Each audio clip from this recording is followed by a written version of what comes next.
a segunda parte do papo com o Barba Soleiro, nesses diálogos aqui de divãs de CNPJ. Na semana passada o papo estava tão interessante que a gente resolveu não parar, seguir o fluxo e entender esse grande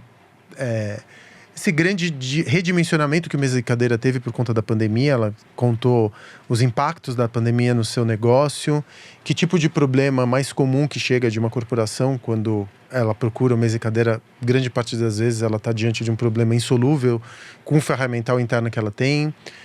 Quais são as fontes de inspiração, como que ela dá conta da vida de mãe, de empreendedora, de escritora.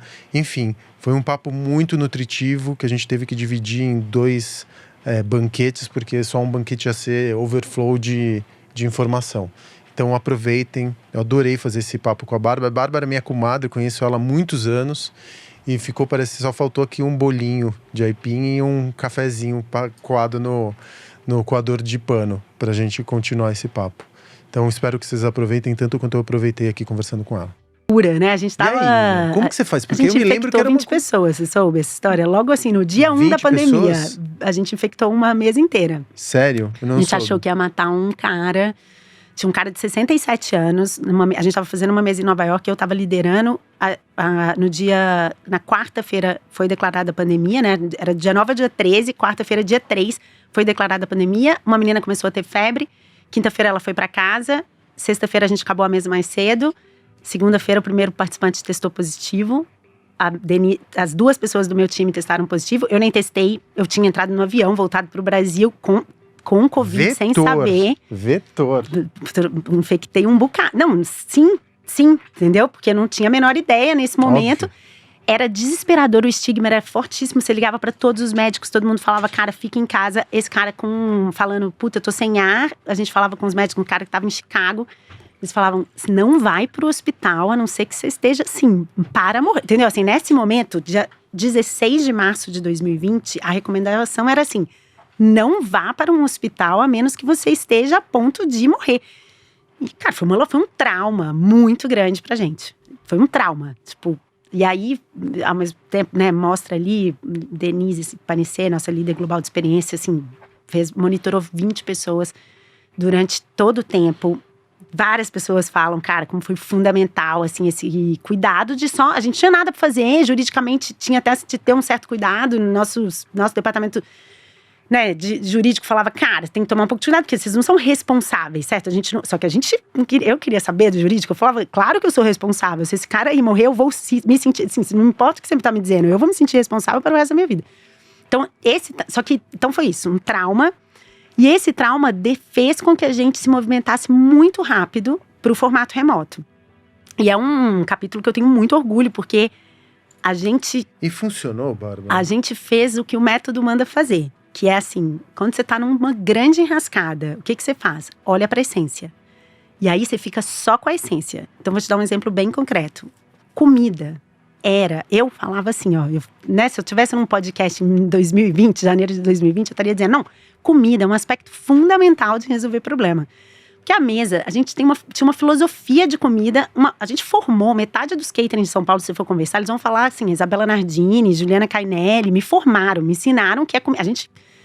Quando eu comecei a fazer mesas, a indústria de catering era uma indústria de muito açúcar e muito enfeite. Uma vez eu peguei uma menina do catering pegando um cacho de uva e ela tirava a uva e espitava num palitinho. Entendeu? Assim, eram palitinhos de uva. Esse era a indústria do catering. E a gente falou, cara, vocês estão loucos, comida é um negócio que tem que ser gostoso, não é rico, não é caro, é pão de sal fresco com manteiga boa. Café bom, é isso que a gente vai servir. E era isso que a gente servia. Nas primeiríssimas mesas, eu e a Francesca, a gente cozinhava todas as comidas. A gente liderava a mesa, fazia a curadoria e cozinhava toda a comida que a gente servia. Era maravilhoso, eu amo esse momento. Então, comida era um aspecto muito importante. Dia 1 de mesa remota, a gente falou, não vai ter comida. E esse é por que a gente conseguiu falar isso? Porque a gente olhou qual que é a essência desse método. Um líder na cabeceira, um time que tenha 100% de conhecimento, 100% das habilidades que você precisa e uma missão tangível. Mas como que você consegue permanecer? Porque eu me lembro que quando eu fiz a mesa, é um ambiente tenso. Porque uma característica da mesa, você tem que administrar vários egos. Porque você está falando de sumidades dentro do seu campo de atuação. Uhum. Então, todo mundo empresta muita importância a si mesmo naquele papel daquela mesa. Eu me lembro que você ficava disputando para ver quem que tinha a solução mais legal. Existiam uns times, aí você… imediatamente, quando você tá colocando vários egos dentro de uma mesa, ou de um espaço comprimido, os egos começam a se inflar, né? Eu tô te falando de uma experiência própria. Pode ser que não tenha acontecido em outras mesas. Não, acho que acontece também. E aí existe uma disputa também interna, porque você tem os times que estão tentando desenvolver qual que é a melhor ideia, né?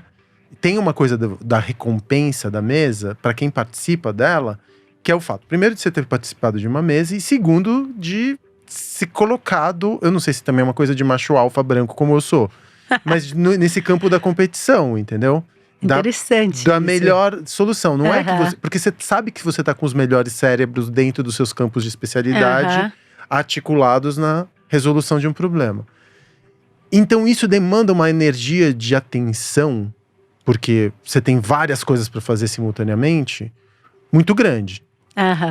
Que não acontece. Eu fiz, tipo, centenas de reuniões. Não, mas vem fazer com o WhatsApp aberto do meu lado. E assim, tipo, fingia, tipo… Aí é que tá o ponto. Como que você consegue manter a atenção de todo mundo?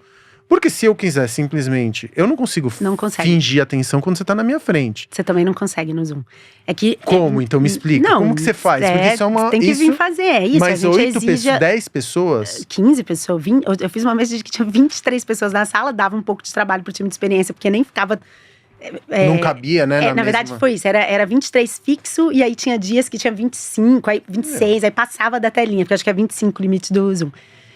Ó, é assim… Presença integral é uma parte não negociável da mesa. Não negociável. Então, hoje em dia, o que mudou? Antes eu roubava o celular de todo mundo, certo? Hoje em dia, o que eu faço é muito mais complexo. O time de experiência faz uma call de preparação. Nessa call de preparação, a gente te explica exatamente por quê. Você já expulsou gente da mesa? Eu nunca, outros líderes já. Já, tipo, olha, desculpa, não tá funcionando… Beijo, tchau. Vocês já falaram isso? Já falaram isso. E que tipo de comportamento que é preciso ter? Eu sou um pouco contra, assim, na minha cabeça… Você desistiu da pessoa, na verdade, assim, né? eu tenho certeza que naquele momento, né, cada líder tomou a melhor decisão e estava certa. Não tô falando que essa decisão foi errada. Eu só penso assim… Cara, foi você que trouxe o time. O líder de mesa é que é responsável por formar um time. Então, é o seu erro, sabe? Não é exatamente… Então…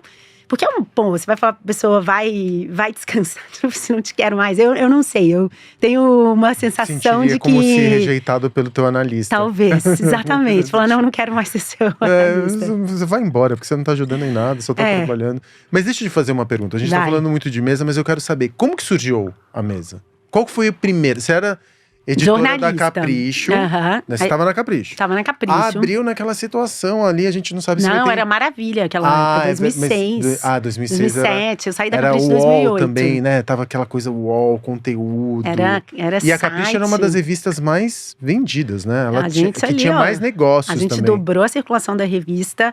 A gente fez o site da Capricho no ano… Logo depois que eu saí, né? Assim, parte de um trabalho que a Juliana Tatini, que hoje inclusive tá comigo na mesa, tava fazendo, levou o site da Capricho a ser o maior do mundo, maior do que o da Seventeen, que era nosso benchmark, assim, bonito, não foi um momento… Mas de onde por que a Capricho, de repente, ela tava nesse pináculo da importância e de repente a Capricho desapareceu? Cara, é tão engraçado. O que aconteceu na cultura aí que você acha? Aí já não sei, já Mas não se você tivesse que fazer um diagnóstico de quem viveu dentro da Capricho, foi tão importante pra formação…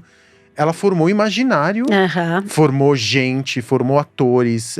Ela era uma plataforma de lançamento. Era muito importante, né? O que aconteceu na cultura do jovem que fez… foi a rede social como tudo? Eu acho que, cara, parou de fazer… Assim, um modelo de negócio de conteúdo… Eu sempre falo assim, Netflix seta o tanto de dinheiro que você ou eu topamos pagar pra conteúdo.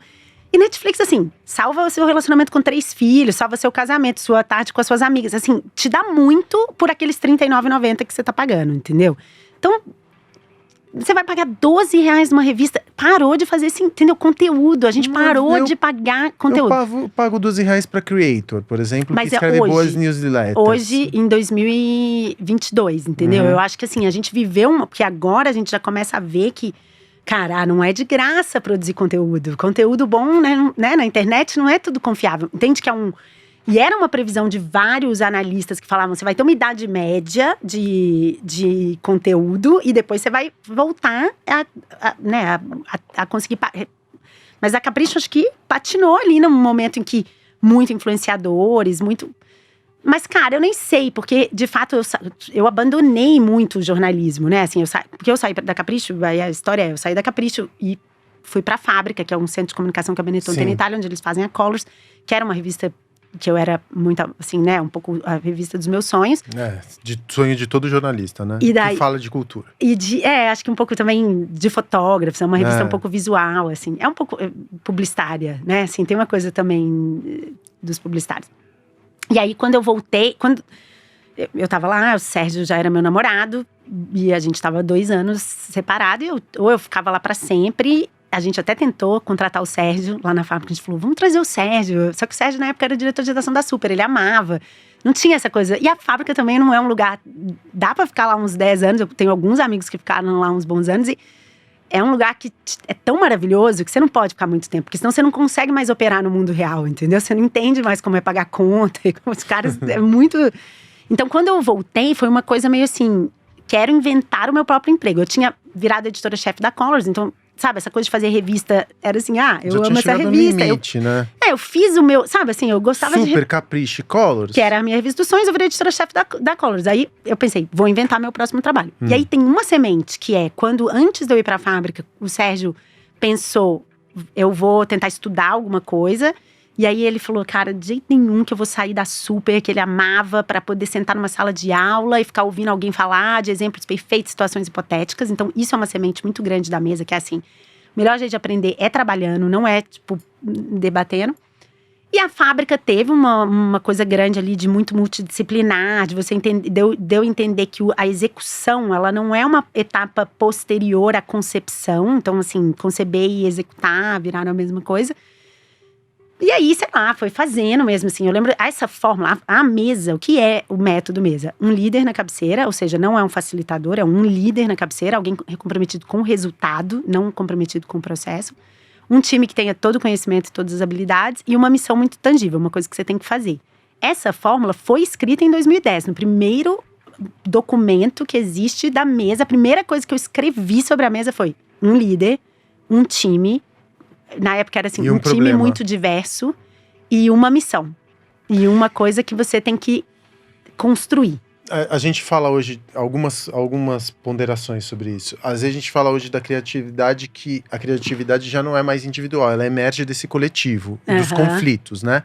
A criatividade que a gente sempre trouxe muito para o campo do indivíduo, como se você fosse criativa, eu acho que a mesa ela tem essa capacidade de fazer com que Porque para você resolver um problema, para uma empresa chegar para você e falar assim, Bárbara, eu preciso que você me ajude, é que a gente já tentou aqui, não funcionou, a gente já, tipo… Você não é a primeira escolha na hora de resolver um problema, né? Quando ele nunca fez mesa, não. Quando essa pessoa nunca fez mesa, lógico, não. Ela vai te procurar porque ela já tentou outras. Concordo. E não conseguiu. Ali dentro, inclusive, né? Internamente.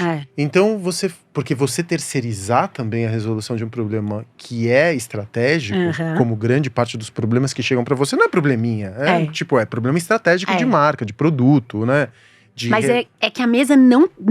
É muito bom, porque o convite da mesa não é de terceirizar. É o convite de eu vou te ajudar a resolver o problema. Você tem que resolver junto. Você pode, nesse caso, ser um conduíte. Mas, de qualquer maneira, isso está sendo terceirizado. Você vai trazer gente da corporação para dentro da mesa, sempre. Né, que vão ficar comprometidos com o resultado final. Mas, de qualquer forma, é uma confiança muito grande. O C-level chegar para você e falar assim, Bárbara, entra aqui dentro da minha empresa, porque eu preciso te entregar uma parte da minha estratégia, para você me fazer enxergar o que eu não consigo enxergar. Isso. Não é? Tô falando alguma besteira, não? Não, tá perfeito. E aí, você consegue puxar dessas competências diversas que você colocou ali atrás, uma solução criativa para resolver um problema muito tangível. O que eu quero te perguntar é o seguinte, qual que é a importância de você saber qual que é o problema, do briefing? Essa tem uma história muito boa, que a primeira vez que eu fui em Coca-Cola, em Atlanta, a pessoa levantou a mão, assim, dei uma palestra, a pessoa levantou a mão e falou, não, mas definir o problema, definir o briefing é a coisa mais trabalhosa que tem. A gente mesmo aqui trabalha como empresa para nos ajudar a definir o briefing. Sério, para mim foi um choque. Eu nem sabia, foi uma situação que eu falei, na minha cabeça eu pensei, não é verdade. Não é verdade que você precisa de uma empresa. Você está pagando uma empresa para definir o briefing. Porque da perspectiva da mesa, hoje Eu entendo que eu descobri que é uma indústria inteira. Da perspectiva da mesa, saber o problema é muito fácil. Você tem que falar com o dono do problema. Então, isso é a coisa mais importante. Nenhum intermediário vai jamais ser capaz de te dar o problema. Você tem que falar com o dono do problema e você tem que perguntar para ele assim: mas qual que é o seu problema? Como você conta quando você chega à noite em casa e conta para sua filha, para seu filho, para seu companheiro, para sua companheira? Eu, normalmente, a gente tem…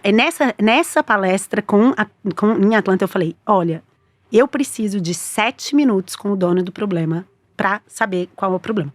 Essa técnica, que hoje é parte do método, hoje está lá em Mesa School, a gente fala, você precisa de 7 minutos, ela não existia. Não existia, foi uma coisa assim, entendeu? Foi um chute, foi assim, eu preciso de 7 minutos.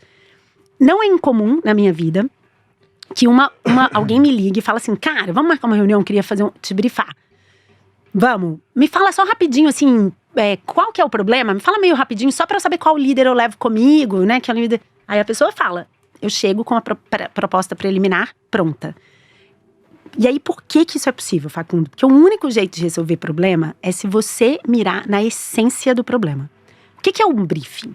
Um briefing são 3 páginas em que você tem um pouco da essência do problema, um pouco de umas pesquisas que eu já fiz, um pouco do preconceito daquela pessoa que tá falando, um pouco das ideias de solução que aquela pessoa tá falando e umas invenções. Falo isso, assim, no marketing. Pô, eu falo muito com o departamento de marketing e todas as vezes que eu tô dando uma palestra para o departamento de marketing, eu pergunto assim: existe um template de briefing aqui para vocês? Existe. Todas as grandes corporações têm template de briefing.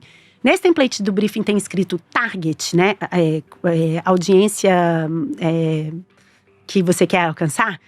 Tem. O que você escreve? Quando você escreve lá qual é a audiência que você quer alcançar, você escreve com muita certeza do que você está falando? Ou você escreve uma coisa que você acha que é, tipo, uma coisa bem chutada? Como colapsou a ideia de quem é exatamente o meu consumidor, principalmente a partir de dados demográficos, que ainda os briefings que têm múltipla escolha, eles são totalmente focados em dados demográficos, homem, mulher, 40, não sei o quê. Nossa, eu morro de preguiça disso. Colapsou isso. Só que a pessoa, ela não faz um X nessa parte do briefing e fala, isto aqui não existe. Ela escreve, mulheres 35 mais. E aí, você põe um terceiro para trabalhar com esse direcionamento, que é uma mentira, que nem você mesmo que pautou a pessoa sabe. Então, o que a gente faz? A gente elimina o briefing. Tipo assim, falo, um briefing é uma falácia na minha cabeça. Você finge que você tá contando tudo que você sabe sobre o problema, só que é impossível você… Entendeu? O que você sabe, Facundo, sabe assim dos seus… lá do Bar dos Arcos. É impossível de você brifar alguém. E isso torna um problema. Tem uma consequência, que eu não acredito que você pode terceirizar a solução do seu problema. Eu não acredito que você pode resolver um problema realmente estratégico, vital do Bar dos Arcos, sem você sentar e ajudar a resolver. O que é um desafio, porque também significa que você vai resolver menos… Né, assim, em 1998, um CEO olhava e falava assim… Não, eu posso terceirizar, assim, eu vou resolver 502 coisas esse ano, porque eu vou ter todas essas agências aqui trabalhando. Da perspectiva da mesa, isso é uma coisa assim, pra gente falar também, né, chegando ao fim assim, mas… Cara, acho que é muito importante sempre quando a gente tá ouvindo alguém, eu não tô falando uma verdade única. Isso aqui é uma perspectiva, é um ser humano no mundo, vendo o mundo, né, assim… É tão valioso quanto outro ser humano. Não tem mais nem menos valor do que outro ser humano que também tem uma opinião. Essa é a minha visão de mundo. Então essa é a minha sensação. Você não consegue terceirizar e não é difícil. É uma falácia essa ideia de que achar o problema dá muito trabalho. Mas quando o problema não é um problema, já aconteceu de alguém te procurar e falar assim: não, eu tô com um problema pra resolver, você olhar pro problema, mas você tem certeza que isso aqui é um problema? Porque isso aqui não é um problema.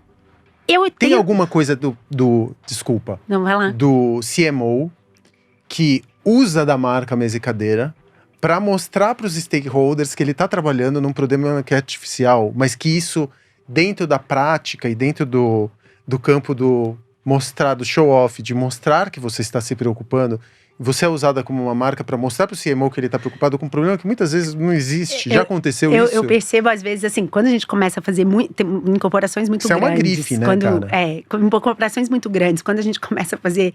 Tipo assim, um departamento começa a fazer mesa, aí outro também… Aí todo mundo começa a falar na empresa, mesa, aí às vezes aparecem umas ligações meio de uns perdidos aí que você vê claramente que a pessoa só quer entrar no hype, entendeu? Só quer entrar na moda, tá na moda fazer mesa lá na corporação dele, e aí ele… às vezes é assim, começou no marketing, mas a gente faz mesa… Hoje, marketing é acho que 51% do nosso negócio, ou seja, é bastante coisa, mas 49% do nosso negócio não é marketing, né? São soluções mesmo de produto, de negócio, assim, direto com CEOs. O dinheiro que a gente pega não é só o dinheiro de marketing, ainda que 51%, ou seja, bastante relevante na nossa… Começou assim, né? No começo era mais marketing, não era? A nossa primeira mesa da história corporativa não era. Eu quero voltar para a primeira mesa.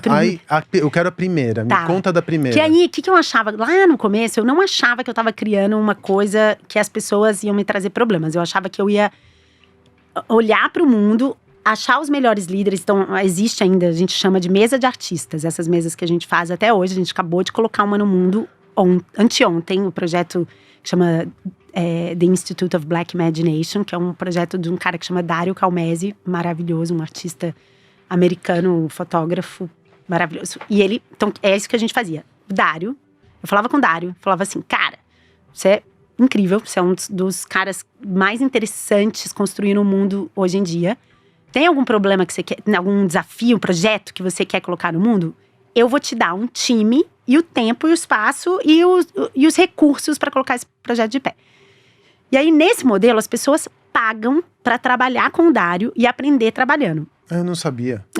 Essas são as primeiras mesas. 1 ano e meio a gente só fez essas. O que eu descobri depois da mesa 1, tá? O líder era Andy Cameron, que tinha sido diretor do departamento digital da fábrica, um cara que eu conhecia, assim. Então, liguei para ele e falei, Andy, vem aí. Vem liderar esse negócio novo quase que eu tô criando. Era um workshop. Era eu falava um pouco, no começo eu falava, cara, a gente quer ser para o workshop o que o TED foi pro Keynote. E eu acho, de fato, hoje eu olho em retrospectiva e falo, cara, sinto que a gente fez um avanço real da ideia de workshop, né? Tanto que imagens, como eram as fotos de workshop até 2010? Eram várias mesas redondas com vários post-its em cima. Como são fotos de workshop hoje? Uma única mesa retangular, em que as pessoas estão sentadas com um material alinhadíssimo, que é né, assim, é mesa do começo ao fim. Isso eu me lembro, que eu tinha o material da mesa, eu guardei. É uma coisa, né? Tipo, tem uma beleza ali da nossa… a simetria, eu me lembro da simetria. É simetria, é só isso que a gente fazia. Tanto que a gente usa a caneta mais barata, nossa caneta é assim… dourada. A sua é dourada? Era uma Bic dourada? Porque tinha a ver um pouco também com o projeto que vocês estavam fazendo, né? Eu lembro. Mas, cara, não, na verdade a gente muito busca… uma simplicidade, assim, de entender. Que é um luxo também, né? Sofisticação é esse cuidado. Sofisticação não é gastar muito dinheiro. Brigo muito com o cliente que às vezes liga e fala, não, mas eu quero fazer lá no Fazano, assim, que, pá, maravilhoso, realmente. Hotelaria do Fazano merece muitos créditos, mas não é sobre isso, você não precisa, entendeu? Deixa que eu faço aqui numa casa muito gostosa que a gente alugou, que tem uma piscina que funciona muito bem, entendeu? Tá, mas voltando, então a gente fazia isso, e aí na mesa 1 eu descobri, né, a gente já sabia que o que a gente tinha na mão era muito legal e que não tinha modelo de negócio nesse formato de educação. O problema de educação em todo mundo, em qualquer lugar, é que para você ganhar dinheiro, ou você tem que cobrar muito caro no ticket, que é o que as grandes universidades americanas fazem, por exemplo, ou você tem que colocar muito aluno em sala de aula, que é aí metade do Brasil, né, assim, faculdades particulares menores, assim, né, e coloca 200 pessoas na sala de aula. Então, a mesa, logo que eu fiz a primeira, eu falei, cara, não tem modelo aqui, mas eu também… E aí, eu fiz uma reunião logo depois da primeira. Mas como que você fez a primeira? Onde que você encontrou os primeiros alunos para participar? A primeira pessoa que comprou uma mesa ever, assim, né, na história, foi Juliana Tatini, que hoje é minha sócia. Comprou a cadeira 1 da mesa 1, liguei pra ela, falei, Gil, tô querendo fazer esse negócio aqui. Ela contando a história é muito boa. Mas custava quanto em dólares naquela época? Não, era no Brasil. Acho que custou 1.200, que era… Em comparação com, assim, os cursos, né, das escolas… Era quase uma masterclass misturada com workshop. Era uma coisa… assim, era mais barato em termos de… Porque você trabalhava uma semana inteira construindo um projeto com um cara da estatura… E o teu modelo de negócios com ele era qual? Vem pro Brasil dar um rolê. Dá um rolê, mas vem trabalhar, ficar uma semana enfurnada numa sala. Só que assim, as pessoas com quem você vai trabalhar são as mais interessantes. Como que se garante? Tinha uma curadoria das pessoas? Tem uma curadoria. Se eu quisesse participar da mesa naquela época… Você podia se inscrever, mas a gente ainda ia fazer uma curadoria baseada nos pilares. Não é uma curadoria tipo assim, nossa, essa pessoa não é boa o suficiente. Até porque eu não acredito nisso. Essa é uma coisa muito interessante sobre… Como a gente mudou, antes eu falava assim, pessoas brilhantes. E aí eu comecei a entender, tipo assim, como as pessoas leem pessoas brilhantes. Que é assim, algumas pessoas nasceram brilhantes, outras não. Eu literalmente não acredito nisso. Eu acredito que todos os seres humanos podem sentar numa mesa, por exemplo, desde que seja o pilar certo para a missão certa. É bem utópico isso, Bárbara.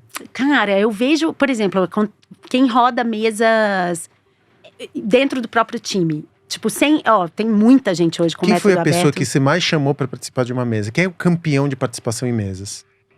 Ai, cara, eu acho que tem um cara chamado Gabriel Giacomini, que é, tipo, o melhor desenvolvedor do Brasil, assim, que é um cara de tecnologia, que eu sou, assim, eu nunca quero…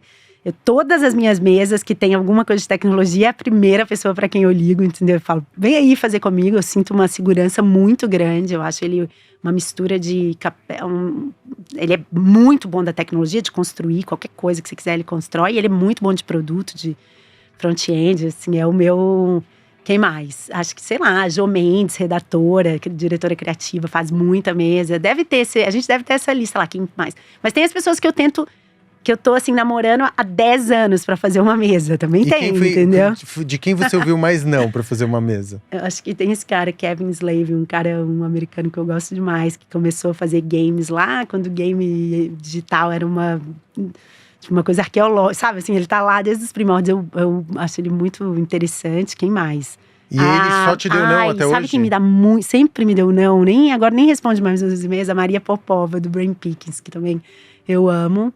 Quem mais, cara? Aqui no Brasil também tem muita gente que a gente bate na trave, assim, muito. Tem uma galera que, tipo assim…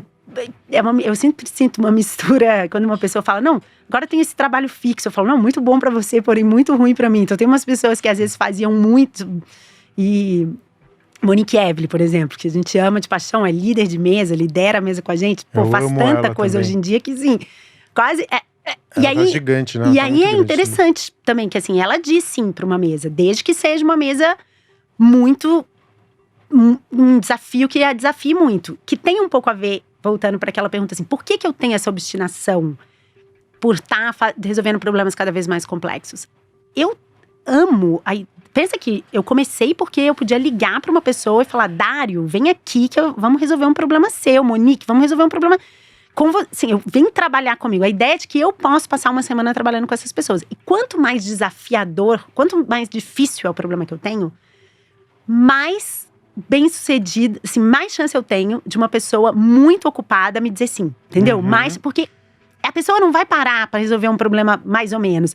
Mas quando eu falo assim, cara, vamos resolver o problema assim, de reinventar a educação de ensino médio. Mas peraí, deixa eu te fazer uma pergunta, Bárbara, também. Desculpa, eu tô te bombardeando, né? Manda ver. Mas não tem problemas que são complexos demais para você resolver em um time de 10 pessoas que seja em uma semana? Tem problemas que são… Porque uma coisa que eu sei que não funciona na vida real é solução simples para problema complexo. Tem alguns problemas, e como engenheiro… Mas simples é o quê? Né? Porque, na verdade, para mim, a solução deveria ser simples para problema complexo. O que eu chamo de problema…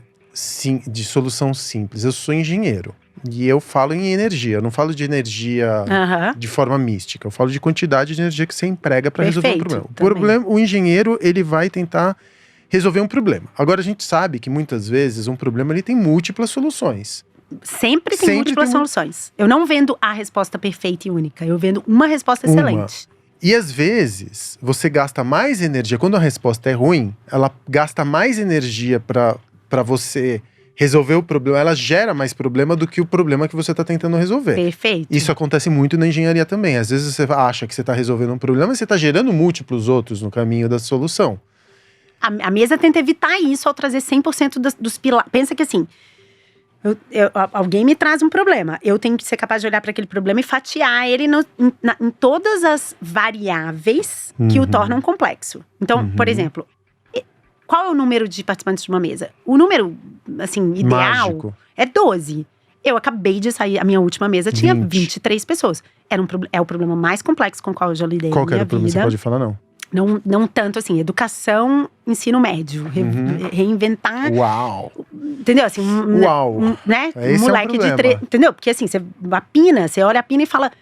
A Pina, você jura que a escola quer que ela sente né, imagina daqui a 5 anos, ela sentada numa cadeira tendo que ouvir um professor que normalmente está muito mais desatualizado que ela, que está muito menos apaixonado do que, sei lá, o pai dela, que ela vê todo dia. Entendeu? Assim, é muito complexo você não atualizar o jeito que a gente ensino médio no mundo é muito complexo. E o resultado é aluno saindo de escola. O número no Brasil, não acho que a gente não tem um número tão claro. Nos Estados Unidos é 7 mil crianças todos os dias abandonando a escola. Fazendo homeschooling? Não, saem, tipo assim, não faz largando sentido, 15 a educação. anos. Não... Eu tava pensando assim, você resolve muito problema sobre futuro, né? Aham. O futuro é um grande campo é um grande campo de tempo quando você vai tentar resolver um problema de uma corporação ou não? Você sempre fala de futuro? Não tanto, cara. Até por causa dessa natureza da gente que é, assim, é um problema o que a gente quer que as soluções da mesa sejam? Soluções que vão ser implementadas a partir da segunda-feira. Então, terminou a mesa na sexta, a partir da segunda. Não é um sonho distante. Não, mas segunda-feira é futuro. Não, mas... Não. Eu tô falando assim, por exemplo… Quando a gente tá você em fala mesa, do é assim… futuro da empresa? Ou o futuro do produto? Ou o futuro o próximo passo? Ou você normalmente resolve problema, por exemplo… a nossa linha de produção não tá conseguindo atender a demanda. Eu preciso de uma solução criativa para isso. Também, entendeu? Então, assim, varia… A natureza dos problemas de mesa varia muito. A gente faz muito, assim… Agora eu consigo pensar, assim, 4 mesas muito importantes da minha vida que eram bem futuro. Tipo assim, Gerdau. A gente fez uma mesa que é muito importante na nossa história, na história de Gerdau. Gerdau, isso já não é mais confidencial, né? Essa decisão deles de… Estão integrando com outro time de outras corporações essa ideia de ser um Alibaba da construção civil. Isso é uma coisa que é fundada, nascida… toma forma numa mesa. Isso é muito futuro, certo? Então tem algumas mesas desse tipo. Tem outras, a gente fez o primeiro e-commerce de Coca-Cola no Brasil. Uma mesa que, aliás, eu acho muito simbólica, porque assim, quando chegou, as pessoas do meu time lá falaram, nossa, assim, ninguém achou legal. Todo mundo achou, nossa, muito comercial fazer o… Eu falei, cara, como faz um e-commerce de um produto que vende a 200 metros de qualquer um de nós e que não pode competir com um pão de açúcar, não pode competir com varejo, não pode ser volume, porque a resposta certa é ver, então não pode, não é uma Coca-Cola, é o volume, só que não é, entendeu? Assim, pra mim, quando eu falo eu adoro o problema, eu adoro, assim, eu lembro dessa mesa, eu falei, dá pra mim, eu que quero fazer essa mesa, entendeu? Como que você faz o e-commerce de uma marca, de um produto que tá em todo lugar? Então eu sou muito movida, e é uma coisa que tinha, assim, é pra ontem. Google no Brasil, por exemplo, que é um cliente importante nosso, eu acho uma turma muito fazedora, gosto muito de trabalhar com eles lá. Eles usam mesmo de um jeito muito inteligente, já colocam assim, sai aqui o resultado da mesa, 3 meses depois tem que estar na rua, global, feito… É código, né? É mais fácil também, você não tem que lidar com grandes massas de átomos para implementar uma solução. Mas não sei se é tão fácil. Qual foi a coisa qual de todas as mesas, tô falando pessoal, tá? De todas as mesas que você viu, você participou, que o teu time participou, qual foi aquela que você falasse assim, essa eu levo pro caixão? Eu acho que nosso projeto Eu sei que todos os Combide, filhos são diletos não, e tudo mais, né? Não, nosso projeto Combide, que é muito tocado pela Ana Kuroki, né? Que é uma das nossas líderes, assim. Eu morro de orgulho, assim, acho inacreditável que a gente está ajudando a distribuir melhor o dinheiro de investimento estrutural da América Latina. É um negócio que eu morro de orgulho, entendeu? É isso, assim, tem 3 anos que a gente ajuda os caras e é transformador. E você vê, assim, a galera do poder público. Cara, eu tava na apresentação que a prefeita de Pelotas falou, eu tava aqui no dia 1, porque às vezes a gente tem uma coisa na mesa que alguns participantes podem vir só no dia 1, né? Não tem participação, assim, entrar e sair, mas tem uma coisa que às vezes você vem no dia 1 e vem na apresentação final. Então eu tava na apresentação que ela falou, eu não consigo acreditar que vocês chegaram nisso, desse jeito, com tanta complexidade, porque… Né, a mesa tem a missão, tem a ousadia de olhar toda a complexidade, também, eu acho que assim, tem mesas que eu gosto. Eu lembro a primeira mesa que eu fiz com a Ig Ayendon. E a Ig conheço desde a minha época de Capricho, assim, que é hoje ela tem uma galeria chamada Roa, fundadora do M Journal, que é uma pessoa ali na interseção das artes, cultura, moda. E eu lembro, assim, foi muito revelador pra mim ver foi uma coisa meio assim, uau, quando você pega uma pessoa que tem uma estatura interna, né, assim, é brilhante mesmo, no sentido que eu mais acredito. O que é brilhante? muito apaixonada pelo que faz e que testou muita coisa na vida, que não tem medo de fazer. Pra mim, isso é que é a equação que dá em Caracteriza brilhantismo, brilhante. entendeu? Não é uma coisa, nasci com um negócio, sou mais inteligente que alguém, não. E aí eu lembro de… Então essa mesa que eu fiz com ela, que era com CIA, assim, de ver uma pessoa que você fala, nossa, olha o tamanho… Sabe assim, olha… Se você dá o lugar certo, o pilar certo, a missão certa pra uma pessoa, olha a transformação que ela faz numa companhia inteira. Eu lembro, essa tenho muito carinho. Esse projeto de BID, e eu fiz, aí talvez a minha favorita é a mesa que eu entreguei em dezembro agora, com Liberta, que é a fundação liderada pela Luciana Temer, que é uma fundação lutando contra abuso sexual infantil. E especificamente, eu fiquei absolutamente chocada em trabalhar com a Cris Guterres, que é uma jornalista, e porque a Cris foi capaz de entregar um texto. Tem é um projeto que vai ser lançado… Não tem confidencialidade, ao contrário, né? A gente quer muito contar desse projeto, mas ainda não tá na rua. Foi agora, em dezembro. E só que ele tem uma coisa de… Tinha que fazer um texto, que é muito difícil de fazer. E eu vi uma pessoa escrever um texto que tem 4 linhas, que não tem uma palavra que você poderia tirar, entendeu? É um texto, assim, pra mim é cirúrgico. A chave da sofisticação, entendeu? Assim, é um texto que tem que todas as palavras que precisa que e nenhuma que você poderia tirar. E pra mim, de fato, assim, foi uma… E esse projeto, e o produto que a gente criou, enfim. E foi uma mesa muito louca, porque começou presencial, a gente achou, foi… 11 a 17 de dezembro, a gente achou que o mundo estava voltando. Quarta-feira, uma pessoa teve febre. Quinta-feira, testou positivo. E a gente teve que flipar a mesa para remota, de uma hora para outra. E foi uma loucura, assim. Para mim, foi muito difícil, assim. Essa coisa da tomada… De novo, você contou aqui casos muito mais complexos, de situações complexas, antes da gente começar a gravar. Mas você tá na cabeceira da mesa, começo do dia 4, que pra gente é o momento que mais importante de falar para as pessoas fazerem. Eu tava assim, falando, era a hora de falar, você faz isso, todo mundo, daqui a 2 horas, vamos, não sei o quê. Chega o Pedro, que era meu co-líder, chega no meu ouvido e fala, a Tami testou positivo, eu tenho 3 segundos pra decidir se eu vou mandar as pessoas trabalharem mesmo assim e fazer um plano, né, tipo assim, vai todo mundo trabalhar e faz o plano, ou aviso pra todo mundo. E aí eu falei, não, vou falar, gente, rolou isso. Cara, daí, tipo assim, as pessoas estão todas esperando uma resposta, entendeu? Eu não tinha nenhuma resposta, eu não tinha nenhum plano, entendeu? Tudo que eu sabia. E aí, assim, se você não saber se você vai entregar, se você não vai entregar, tem um custo, entendeu? Se você desmantela uma mesa, não é que você, por exemplo, quando você fez você liberou sua semana de 11 a 17, você tem a semana do dia 24. Inclusive, a outra semana era Natal, então ninguém tinha outra semana. Daí, adiar uma mesa… Então, pra mim, foi uma mesa que teve também, assim, um pouco… Essa emoção. Cara, eu acho bem louco essa coisa de ter que tomar tanta decisão em tempo real, com tanta gente dependendo dessa decisão, né?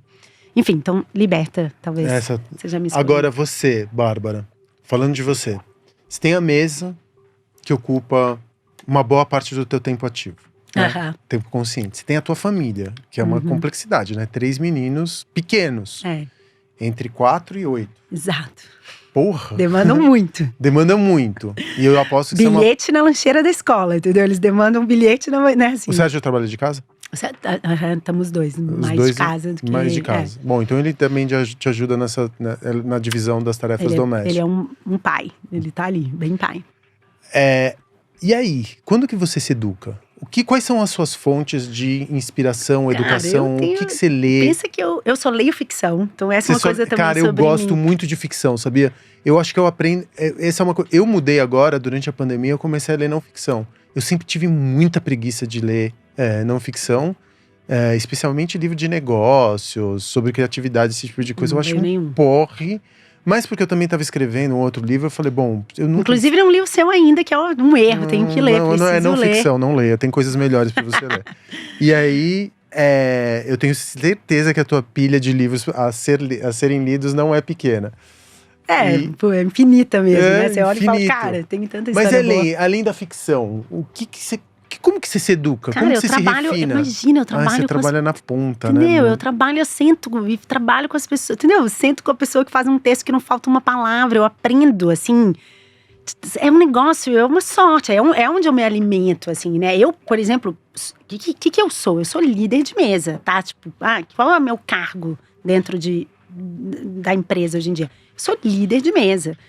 É o que eu amo fazer, é o que eu quero fazer, e eu Eu não, por exemplo, claro que eu penso no envelhecimento, na curva do tempo, eu ainda vou ter esse tanto de energia, mas assim, no meu pensamento hoje ainda, pelo menos aos 41 anos, é assim, para o resto da minha vida eu vou ter energia para fazer pelo menos 4 meses no ano, entendeu? Eu não acho que eu vou parar, eu não tenho, porque assim, é da onde eu me alimento, é onde eu passo a mão no telefone e falo, com quem eu quero passar uma semana, 5 dias trabalhando, e que tem a ver com esse projeto, blá, blá, blá, né, com essa missão. E eu passo a mão no telefone e trabalho com as melhores pessoas, assim, eu aprendo, eu falo, por exemplo, eu não entendo nada de carro, mas a gente trabalha com Fiat, eu fiquei em 2014, 2016, até 2016, a gente fez uma série de mesas com Fiat. Cara, eu aprendi muito sobre carro. Eu tava trabalhando com os melhores engenheiros da Fiat, entendeu? Assim, eu aprendi bastante sobre engenharia mecânica, automotiva. Aprendi bastante, entendeu? Assim, cara, suficiente para eu… Não, mas muito mais do que eu aprenderia lendo um livro. Mas assim, muito mais, entendeu? Porque também não é uma situação… É isso, é uma situação muito real, é muito vivo uma mesa, entendeu? Você tá fazendo com a pessoa, você tá vendo ela resolver, aí surge um problema inesperado, aí você vê como essa pessoa resolve um problema inesperado. É um tipo de aprendizado que nem ela, se você pedir numa palestra, é capaz de te entregar, entendeu? E eu tem também leio o lance da muita ficção. intimidade, né? Dentro ali você tá num circuito fechado. O que fica na mesa…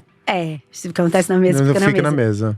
E aí essa coisa de só ler ficção, eu falo assim, mas é porque eu acho mesmo que, cara, como eu não acredito que o mundo tá definido, certo? Como eu acredito que a gente que tá desenhando o mundo, então,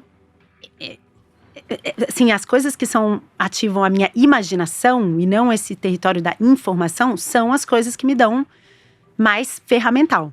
E, cara, realmente, eu tenho 3 filhos, então tem 1000 universos, entendeu? Tipo assim, Pokémon. Cara, Pokémon é um negócio de uma complexidade altíssima. Roblox. Que hoje eu entendo tudo. Roblox eu ainda não uso. Eles curtem e eu ainda não mergulhei, assim. Mas, amo cara, Roblox. Você ama? É isso, eu também sou… O universo infantil, ele é muito… Por exemplo, as minhas fontes de inspiração para os negócios que eu tô fazendo hoje é teatro infantil. De massa. Te juro, eu amo teatro infantil. Você fala mesmo bastante. Um adulto frequentar o teatro infantil sozinho é meio creepy, né? Total. Mas a Pina me dá essa possibilidade de eu ir pro teatro infantil e aprender um monte de técnica, porque o teatro infantil, ele não depende do texto, da narrativa. Então ele pode usar do figurino, do gesto, da sombra. Eu já fui mesmo numas coisas meio maravilhosas de mágicos, assim, que é um negócio muito sofisticado. Muito sofisticado e descolado da linguagem, do texto, do peso do texto. Porque o texto te acorrenta, né? Sim. Então, quando você também se liberta da obrigatoriedade da palavra, você tá fazendo teatro pra eu vi uma peça no Sesc Pompeia há alguns anos já, que era pra bebês. Bebês até 2 anos. Maravilhoso. Como que você… na minha imaginação, um bebê de 2 anos… uma criança até 4 anos, ela tá permanentemente em estado de licergia. Ela tá permanentemente fazendo uma trip de psilocibina. Então, você se aproximar daquele campo e não ter medo de ser ridículo, isso pra mim é tão inspirador. Agora, uma última… Eu devia ir mais ao teatro infantil. Vá, porque São Paulo tem uma produção de teatro infantil muito foda. E você vê várias técnicas de projeção, de mapeamento, de luz. Animal. Que você consegue usar na tua vida no dia a dia. Especialmente você que você faz…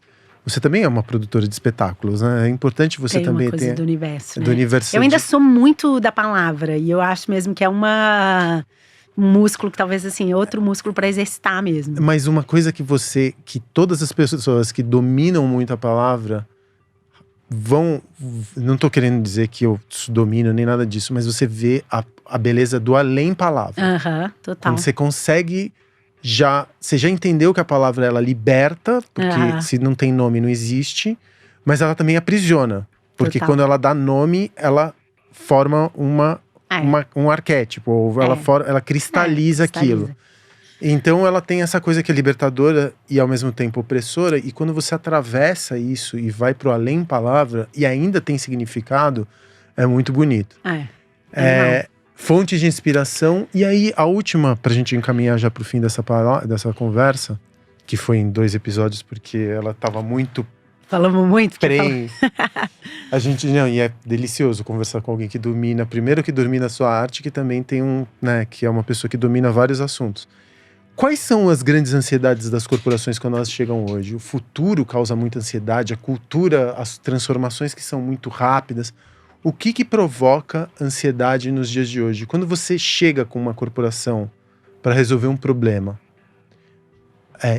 especialmente nas conversas que você tem com os executivos, quais são as chaves de futuro que você acha que provocam ansiedade nas mesas hoje? Cara, é engraçado porque eu acho que tem menos…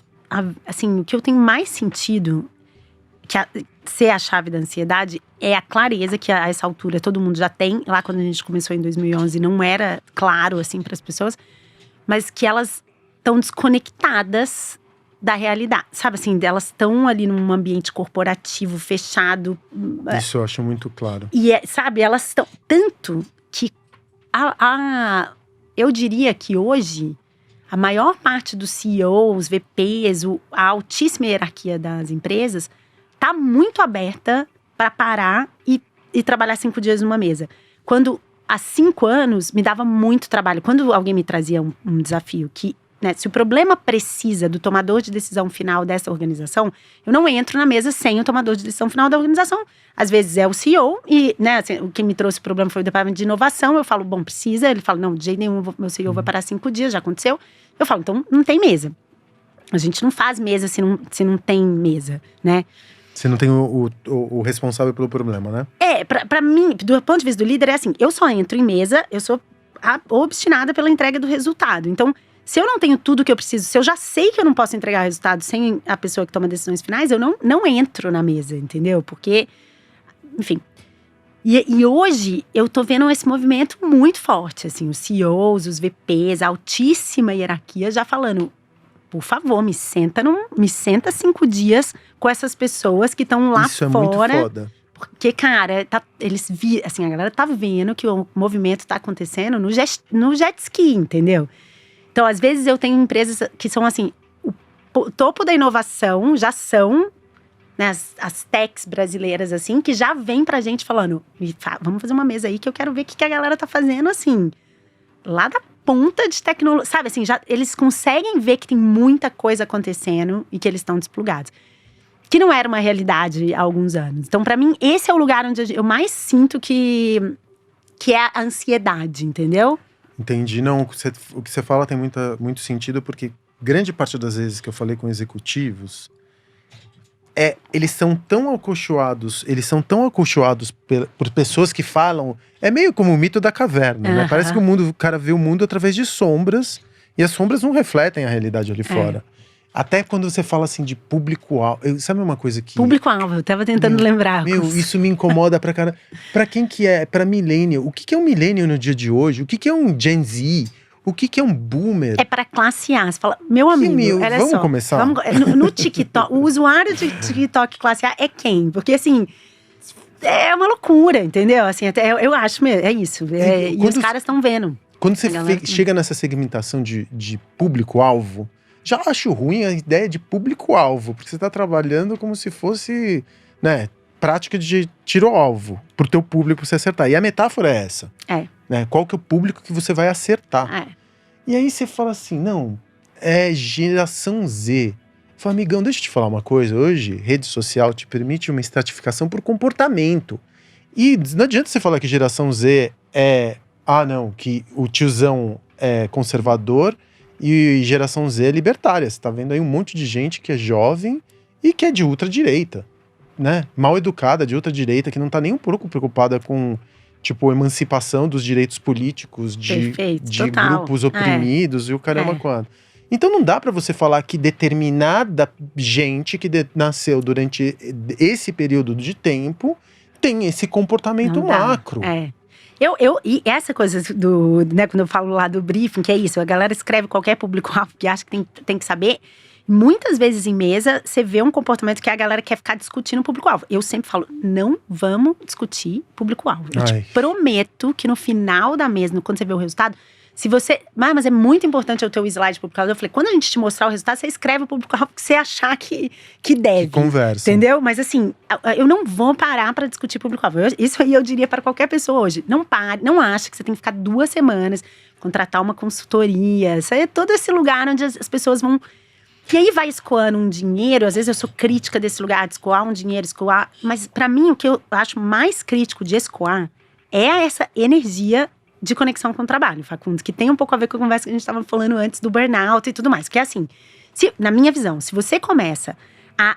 Nunca você vê o resultado do seu trabalho, nunca o que você sabe é suficientemente bom pra você tomar uma decisão. Nunca você pode chamar as pessoas que você sabe que estão fazendo melhor que você. Você sabe que as pessoas estão… Por que você não passa a mão no telefone e fala, vem trabalhar aqui comigo? Então, eu acho que quando você consegue começar a compor um ambiente onde você tem mais autonomia, mais autoria, se sente, você se vê no…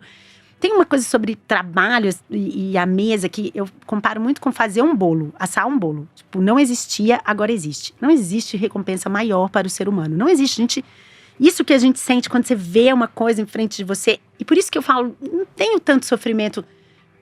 Depois vai mudar. Tudo bem, entendeu? Vai mudar um pouco, assim… sei lá, um exemplo de mesa que não tem nenhuma confidencialidade, que eu tenho muito orgulho, que é Desengaveta. O programa da GNT que a gente criou em mesa, que, era maravilhoso, assim, tem uma disrupção ali de jeito de vender, assim, devolver valor para a primeira exibição de um programa de TV, de canal de TV a cabo, que repete 7 vezes na programação, e você dá valor para a primeira exibição de novo, que é maravilhoso. E a gente fez na mesa e ele tinha uma direção de arte. Depois ele foi pra rua, tinha outra direção de arte. Algumas pessoas falam, nossa, isso não é o resultado da mesa. Eu falo, meu amigo, sim, eu não tenho problema nenhum com o fato de que mudou a direção de arte. Isso aí era o mínimo, né? Assim, a gente prototipa em mesa até o resultado, até a coisa final, com a direção de arte, com o nome, porque senão você não toma a decisão. Mas a decisão importante é que esse programa é multiplataforma, que a primeira exibição tem a venda conectada com o Enjoei, e por aí vai. Você sabe uma coisa que é muito doida, que eu, por exemplo, quando eu tô trabalhando num projeto, e eu tenho certeza que a gente se conecta nesse lugar. Eu não tenho a ideia genial, eu tô parto de um problema, né? Uma coisa que aconteceu durante a pandemia, até que vai derivar nos meus 2 novos negócios, é o campo do desejo e da morte. E aí eu falo, o campo do desejo e da morte foram transformados durante a pandemia. Uma porque a gente não podia…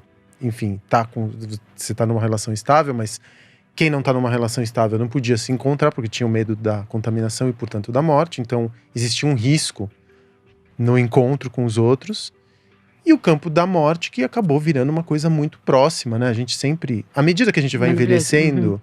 A Também morte vai ficando mais próxima. A morte deixa de ser abstrata e ela passa a ser uma coisa tangível. Até porque envelhecer é sentir em nível celular a perda vital, né? Total. Então eu falei, esses são 2 problemas da cultura que foram fraturados pela pandemia, que isso dá para virar projeto. Então eu tô acalentando esses projetos dentro de mim em arcos de 2 anos, 3 anos, 4 anos. Quando eu consigo tirar o projeto daqui de dentro, com a ajuda de várias pessoas, arquitetos, designers, bartenders, programadores, empreiteiros, pedreiros, faxineiras, gente de vários lugares da pirâmide social, estratos de saber diversos e tudo mais.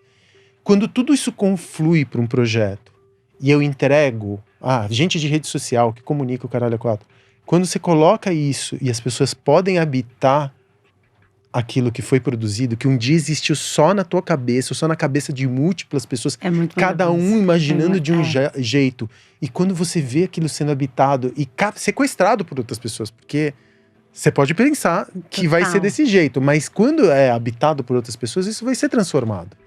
Não, muito interessante. Eu não deve ser maravilhoso. Você vive isso em ciclos de semanas. É diferente, né? Mas eu só tenho esse… Mas são os rushes. Você vê as pessoas… deve ser maravilhoso mesmo, assim. Você entrar um dia no Bar dos Arcos e assim… né? Ou sei lá, no Paname. Assim, as pessoas estão dançando, as pessoas estão encontrando os futuros maridos, esposas. Assim, é maravilhoso. É mais tesão do negócio. Porque aí você vê assim… Eu sei, por exemplo, o Bar dos Arcos, o quanto ele me custou, as noites que eu não dormi, os problemas que apareceram logo no começo. A gente não botou aqueles balcões retroiluminados porque era bonito, a gente botou o quê? O lugar é tombado pelos 3 órgãos e não tinha como fazer mesa e cadeira convencional. Tinha que ser um balcão porque ele mesmo era a fonte de iluminação. O que é ótimo pra drink, mas péssimo pra selfie. Porque a imagem vem de baixo. E isso cria você resolve um problema, mas cria outro. Porque as imagens quando eu vejo as pessoas fazendo selfie no bar, vem aquela imagem meio de monstro, sabe? Que é a luz que vem de baixo pra cima. E aí você vai vendo, cara, que as coisas vão tomando… Então tem essa coisa que você faz, que é dar peso pra um sonho, né? Você dá essa dimensão pra um desejo. Um sonho não, mas um desejo. Você dá uma coisa… Mas às vezes é um sonho mesmo, assim, cara. Tem, né, acho que… Principalmente nas mesas de artista, assim, essa como a gente fez com o Dário, cara, é um sonho. O cara falava, eu tenho um negócio aqui, eu tô enxergando, The Institute of Black Imagination. O que é isso? E aí, sim, ele vê pronto, ele vê a coisa, ele conseguir saber, é isso que eu tinha dentro de mim, ou… Mesmo essa mesa de educação com ensino médio, que é uma ousadia, uma loucura, assim, você realmente mudar. Pensa que, né, a gente… Esse sistema de educação, ele é um negócio de 130 anos, ele é muito sólido. Você falar assim, não, eu vou mudar esse negócio que é sentado na sala de aula, que você vai aprender. Vai mudar, assim, a ponto com credibilidade, com o crédito certo que te permite para a universidade, assim, é difícil demais. E aí você dá forma, assim, né? Você faz uma visão, é isso, eu amo. E é foda, porque quando você tá falando de educação, é uma fábrica de criar decepções, né? Porque você é muito jovem pra você ser adestrado na fórmula de Bhaskara ou saber o que você vai fazer pelo resto da vida. E se você não quiser, porque a gente vai ter no futuro 2 ou 3 carreiras. Eu não vejo a Pina… Claro. Até a Pina falando, eu falo assim, pô, se a Pina não fizer a universidade… Eu não vou me sentir como se ela tivesse sido um fracasso, sabe? Porque provavelmente se ela tiver uma carreira, ela vai ter muitas ao longo dela. Se ela quiser sobreviver, entendeu? Cara, a gente trabalhou com um cara nessa mesa que, assim, um dos caras mais interessantes também com quem eu já trabalhei, Aziz Ali. Ele falou uma coisa, assim, ele tem toda uma onda de reestruturação da ideia de design, mostrando como é colonial a nossa ideia de design. E lá na trajetória dele… Colonial mesmo? Colonial mesmo. Então ele está tentando ensinar design de um jeito não colonial para o mundo. Porque ele é um designer. Só que isso linka com as universidades. E ele tem uma fala maravilhosa que ele fala assim, cara, universidade é um negócio que… ele trabalha hoje numa grande empresa onde muita gente quer trabalhar. Então ele fala, eu pego uns moleques que saíram da universidade, eu preciso de pelo menos 6 meses para o cara começar a trabalhar. Porque o cara sai da faculdade sem saber trabalhar. E vocês estão lá fingindo para ele na universidade que ele tá aprendendo alguma coisa. A universidade só serve, tá, do ponto de vista dele, mas é uma provocação muito interessante. Só serve para quem já é rico, bem de vida, que aí você fica 4 anos estudando alguma coisa, porque depois você vai ter um emprego garantido, porque você tem uma ótima conexão, seu pai tem uma ótima conexão, e aí você vai ficar aprendendo, porque você é filho de um amigo de não sei quem, então todo mundo tem muita paciência para te ensinar. Na cabeça dele, assim, destrói tudo isso aqui, entendeu? Ensina de um jeito que seja realmente útil pra pessoa. Pra ela ter um emprego ou pra ela construir o mundo que ela quer viver. Porque daí também é um cara muito falando… Você sabe que eu acabei de fazer um processo seletivo pra 2 pessoas no meu marketing. Era pra uma. Eu não tinha dinheiro pra contratar 2, queria contratar uma. Aí eu fiz um post sincerão no meu Instagram falando assim, eu sou um péssimo chefe. Eu não tô preocupado se você tá trabalhando 4 horas por semana, 2 horas por semana, só quero que você resolva o que precisa ser resolvido. Eu não quero que você diga que o trabalho é a tua vida, porque eu acho isso um pouco cringe, até meio cafonão, você falar que o trabalho é minha vida.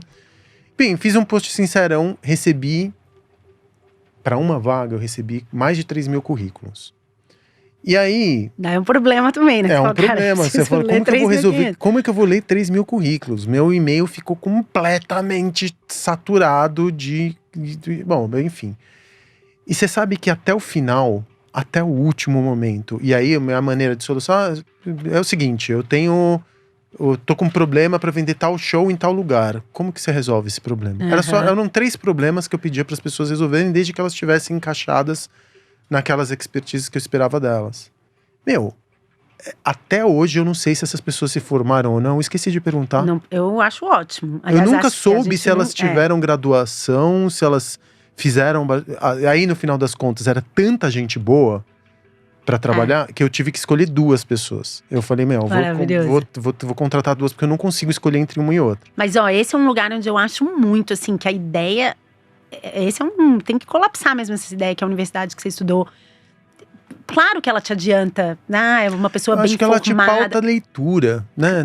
Sei cara, lá, eu eu vejo… acho que a gente É óbvio que tem muito coisas excludente. técnicas, né? Vai, médico, engenheiro. Mas a ideia de que a primeira, tipo assim, nas seleções, nos processos de seleção, que a universidade que você estudou, que ela determina a sua capacidade, é muito, entendeu? Assim, não sei, eu Acho… ainda que eu tenha, a gente fez uma mesa do universo de universidades e eu aprendi bastante e até teve essa Lina, esqueci o nome da Lina, é uma coordenadora de curso da Universidade Zumbi dos Palmares, e ela me ensinou um pouco, ela falou, cara, tem uma coisa sobre transformação em longo prazo num país, você precisa de método. Então, tem que tomar um pouco de cuidado com essa ideia de que você pode aprender muito fazendo e você muda a vida de uma pessoa. Mas talvez você não mude a vida da próxima geração. Uhum. Então, eu achei um bom argumento. Falei, tá bom, vou começar. Mas eu tendo a achar que a gente também exclui muita gente. E é um negócio muito privilegiado. Você estudou onde? Não, eu estudei na Federal, porque eu podia ficar estudando no cursinho do… Eu nem estudei numa Federal. Mas digo, as pessoas que foram para Federal ficaram estudando 12 horas num cursinho pago, caro. Então, eu amo a ideia de que você não sabe se você contratou uma pessoa que foi pra faculdade ou não. Não tenho a menor ideia mesmo. Porque, na verdade, eu tô querendo que ela resolva o problema. Exato. E aqui a gente fecha o ciclo sobre o problema, sobre o trabalho. Se deixasse, né, Facundo? A gente ia mais Maria, 2 horas. minha comadre, né? Fica aqui, ó, lixando unha, tomando cafezinho, comendo bolo e fala até depois de amanhã, porque a gente gosta de falar os dois, né? Bom, esse foi o segundo episódio, porque a conversa tava tão interessante que eu não tive coragem de cortar na primeira hora, então a gente avançou bem dentro da segunda hora. Eu aprendi tanta coisa contigo, Bárbara. Todas as vezes tem uma coisa que você não tem… Talvez você não consiga entender o efeito que você causa nas pessoas. Acho que a gente nunca consegue entender o efeito que a gente causa nas pessoas. Mas se tem uma coisa, se tem uma personalidade tão… Você corisca às vezes, sabe? Dá pra ver as faíscas saindo da tua cabeça quando você tá falando. Acho possível mesmo. É muito bonito ver esse tipo de energia numa pessoa. E essa tua curiosidade é quase infantil, no melhor dos sentidos, assim. É aquela coisa, como funciona? Como funciona, exatamente. Funciona? Eu acho maravilhoso as pessoas que se perguntam, mas por quê? Como a Pina hoje, ela tá nessa coisa dos 9 anos de perguntar por quê. E ela vai no porquê, do limite do porquê. Até ela vai tentando arrancar de mim até eu não sei. Mas eu não vou, nem consigo googar, porque eu não sei. Eu não tenho resposta pra isso. E ela só vence o jogo quando ela me joga nesse lugar do porquê eu não sei. E é engraçado, né? Porque você também me faz… Me estimula isso. Maravilhoso. Quero ser, assim, uma comparação com a Pina. Eu vou levar essa, assim, melhor elogio. Então você, Bárbara, mãe, escritora, líder de mesa, jornalista, tem muito pra ensinar pra gente mesmo. Tem um monte de empreendedor aqui que tá… Empreendedora que tá ouviu esses 2 episódios. E eu tenho certeza que vai levar um monte de coisa pra si. Obrigado pela tua generosidade de compartilhar o que você sabe, que como jornalista e escritora é uma missão na tua vida, tenho certeza. Obrigado pelo teu tempo, apesar de você ter 3 filhos, você tá aqui, ter dedicado quase 2 horas pra gente. E obrigado por existir. Obrigada a você, Facundo. Que coisa delícia, cafona. Que delícia esse convite. Você sabe que, assim, a admiração é muito recíproca. E tamo aí, é sempre sim pra você. Eu espero que a gente se encontre em outros futuros possíveis. Também. Um beijo. Beijo. Obrigado.